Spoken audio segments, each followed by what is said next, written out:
Hello, so I got a bit frustrated and I wanted to make a video about this, and this is about why I stopped doing phone board repairs.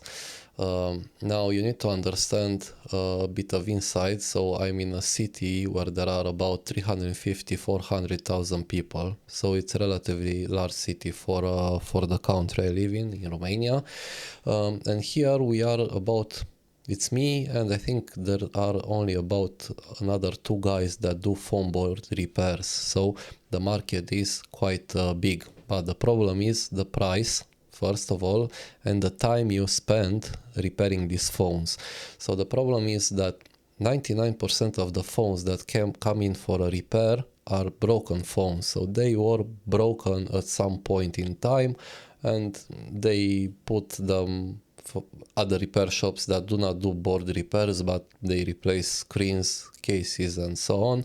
They put them in a nice case, they send it for repair, and yeah, they got here. And I probably charge around 80 euros per a phone board repair, 80 euros, so 80. And the service repair shop that sends me the job will charge probably another 80 euros at least for the final customer. Now I work for 2 hours and they do nothing, and they earn the same amount, but that's not a problem.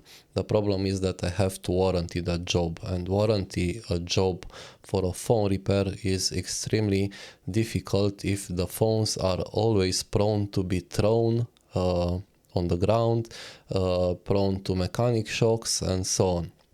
Especially the larger phones like Pro Max models, for example. So when a phone comes in for a repair, yeah, you have the board, which are actually two boards that are stuck together, one on top of the other. There are like hundreds of pads here around the boards. Now, for example, you get a phone in for a repair, and the phone is actually working, so it's starting, but the problem is that it doesn't have any reception, so no service. It comes in for repair. Phone was obviously broken in the past, because not all the time they come in here broken, they come looking like new, and not all the time the clients acknowledge that the phone was broken. So they come in for repair. You have to put these boards on the preheater, you have to heat them up and split the boards. It's a very nasty solder here that is not leaded solder, very difficult to remove. And when you apply that heat, because the phone was broken in the first place, it's possible for the CPU to disconnect completely, for the board or other parts to disconnect, and the phone simply does not start. Now, what do you have to do? You have to return to the customer at least a phone that was in the same condition as it came in for repair, right? So this is a huge risk, because it happens sometimes for the phone not to work, right? And then if you need to swap or replace, remove the CPU, reball, put it back, it's a different value for this repair. So the cost is double, but you cannot invoice that cost because you already said, okay, the repair will cost 80 euros. Yeah, so that's a risk you can take. So sometimes there's CPUs that are so damaged that you cannot you cannot fix them. So you have to return to the customer a different phone, a different working phone, because that's it. Yeah, this is one risk. The second risk, for example, I had this phone here. It came in for a repair very long time ago, so now it's back under warranty. It came at a point where I was saying that, guys, I'm not gonna repair phones anymore for you if they are broken. So if they are broken, you take all the risks. I only recover the data if you want. The price is high, and that's it. The phone came in because it had a dead NAND.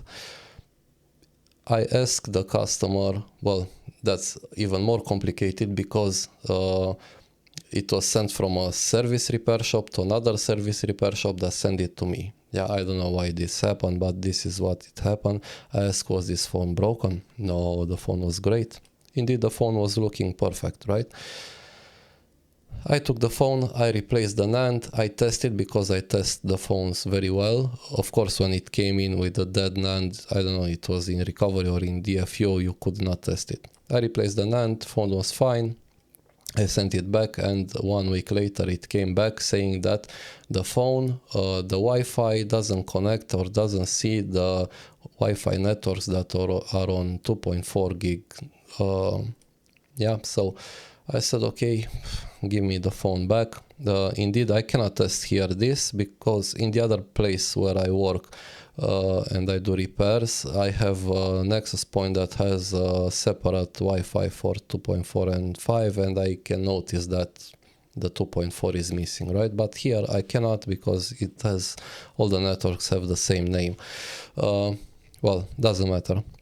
Phone came in, I took the boards apart, I do the measurements, couldn't find anything. Then I thought, okay, here near the NAND there's an amplifier. I've replaced that one. I thought maybe I overheated it or something when replacing the NAND. Put a new one. Then I wanted to test the board, only the top board, and what do you know, the board was not starting anymore. It was completely dead. Yeah, and I said, okay, it's probably the PMIC from my investigation. So I've replaced the PMIC. This was yesterday. The phone is for a long time. I think it's over more than a month here, and I'm sorry for that, but I just got sick of phones. I've replaced yesterday the PMIC, started, it appeared to have a short. I said, okay, maybe during the harvest process of the PMIC, I did something wrong to it and it doesn't work properly. I took another PMIC, cleaned it. So this is a very complicated job, it's not for the faint-hearted. I put a new PMIC, same thing. It was a short, then I found a short on the other side of the board, I cleared the short and phone was booting, and when the phone started I noticed that I have no touch. And I said, oh Jesus. Yeah, no touch. The symptoms were exactly when you have issues with the USB PD controller. Okay, I've replaced the USB PD controller, I've replaced the ROM of the USB PD controller, and the phone started with the top board and I had touch, and I said, okay, fine, let's just get over it and put it back together and send it back to the customer. I put the boards back together and what do you know, I had no reception. So because I had no reception, I had to split the boards again. I've cleaned them, I've rebolted it, put them back together. So this is a quite extensive process. It takes time. I put them back together. Same thing. I do not have reception. I do not have modem firmware present. I said yesterday, okay, I'm gonna leave this aside, otherwise I'm gonna have a heart attack, and I'm gonna come back to it maybe tomorrow. So tomorrow is today. I came back to it, I've split the boards again, and I've measured every pad from all these hundreds of pads. I measured in diode mode using the board view, and I found on the top board that the CPU is actually disconnected from the board. So this phone was definitely dropped and was effed up before being sent to me. The CPU is disconnected, and I have a PCI Express line that comes from a PCI reset line that comes from the baseband straight to the CPU. It has a 100k resistor, but that is fine. But the connection between the pad and the CPU does not exist, and also neither the connection that is here on this resistor, because maybe you say, okay, maybe it's the pad, but no, the CPU is disconnected. Now I have to transplant this CPU. So this job was double the money if I would have it like this in this. Now I have to fix it. Yeah, so that's why I've stopped doing phone repairs. I do phone repairs if the phones are not damaged, yeah, but there's no guarantee for that. Nobody, because everybody lies. So everybody lies when it comes to their interests. If the phone is actually not broken and I find it an interesting case for diagnosis and recording it and publishing on YouTube, then I do phone repairs. But otherwise I don't, because I'm sick of it, and I'm sick of the people in this